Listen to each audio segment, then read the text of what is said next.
is up, YouTube? It's your boy, the franchise guy, coming at you again with another episode of NBA 2K19 My Career, featuring the greatest player of the current generation, Chance Bishop.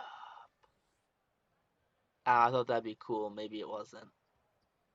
But you see, last game we stomped that Golden State Warriors team, 145 to 125. But look at your boy Chance. Take a look at him rocking the retro Jordans, rocking the slick back green hair. I mean, is that a tattoo we see too?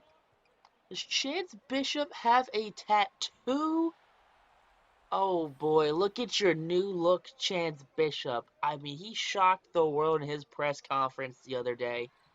Came out with a hoodie on. I mean, unzipped it, took the hood down. The hair was different. This man had some tattoos. And you think, oh man, tattoos? He's just getting garbage tattoos. Nah. Chance Bishop is paying homage to the teams he's played for, the places he's played. He's got himself a Toronto Raptors tattoo on the back of his shoulder. He's got himself a State of California tattoo. I mean, he's played with this Clippers team for almost a season now. And he's liking the weather. He's liking waking up and it's not snowing outside, barely rains. Just, just a nice, warm, relaxing location where he can get things done. He can build a career, start a family here. But he's an NBA player. He's got money and he wants to spend some of that money on himself. He's gonna treat himself right there to some new luxury looking items.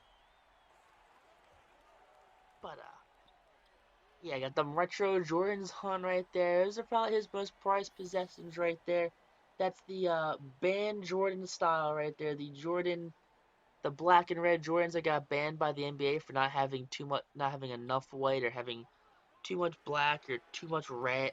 It was the most absurd reasoning behind why these shoes are banned. It was because there wasn't X involved in it. There's too much of this, not enough of this, and less of that, and hoopity hoopla, and man, it was the NBA is lame. It was dumb and lame. Still is. It's just less dumb and lame. I mean, hey, you got baseball again to doing some fun stuff before the NBA does. You saw Adam Silver release that digital jersey. What it was that it could be any player for any team, any number. That was pretty cool, I guess. But then you have NBA, not NBA, the MLB, which has a Players Day weekend. Remember when the NBA had a Players Day weekend where you had Ray Allen was Jesus Shuttlesworth,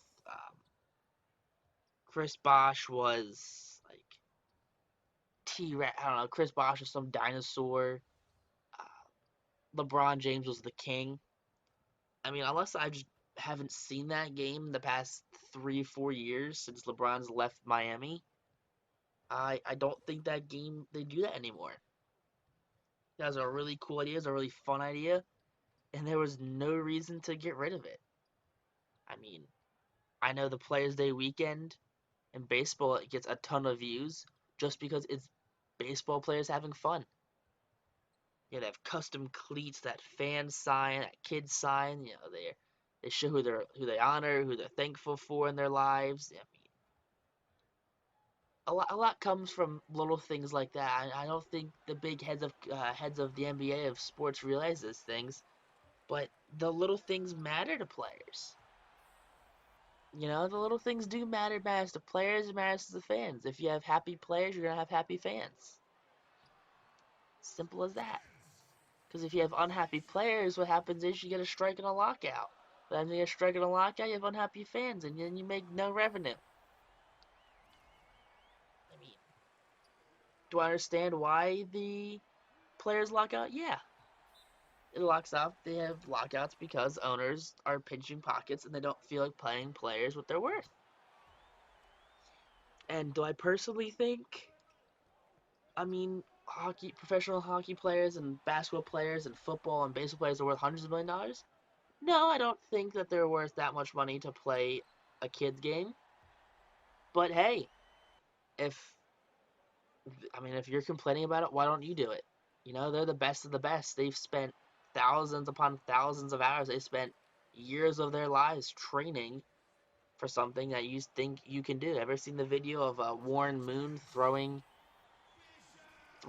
passes to average fans? I mean, I think only one person caught the pass. Warren Moon's like it was in his 60s or 70s when that happened, and only one person caught a pass.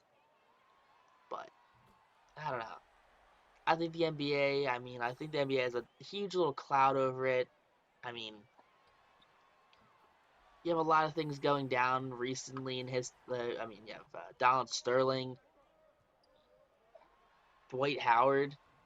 I mean, I feel like the problem with the NBA is the NBA has too many egos in it. Sure, egos are cool and all, and it makes fun storylines that creates rivalries, but the NBA has too many egos. It has too many prima donnas, too many big names that can get away with whatever they want. That's what happens. In baseball, you have Bryce Harper as a big ego.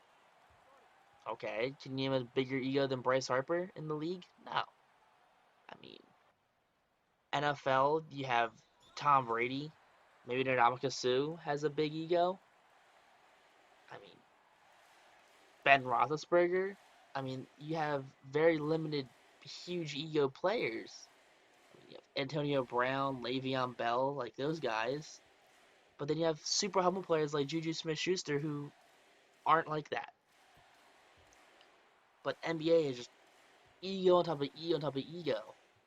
You gotta look at the Warriors. You have Curry on top of Cousins on top of Draymond on top of Durant. That is four mega egos right there stacked on each other, and those are four egos that no one wants to deal with. Not because they're like some of the best players in the league, because no one wants to deal with fans of that team because like, oh well, they didn't buy the ones, they're all homegrown. But if you guys like this episode, make sure to like, comment, subscribe. If you guys missed any episodes, check the playlist down below. Text on YouTube. Peace out, rock on, stay classy, and stay tuned for the next episode.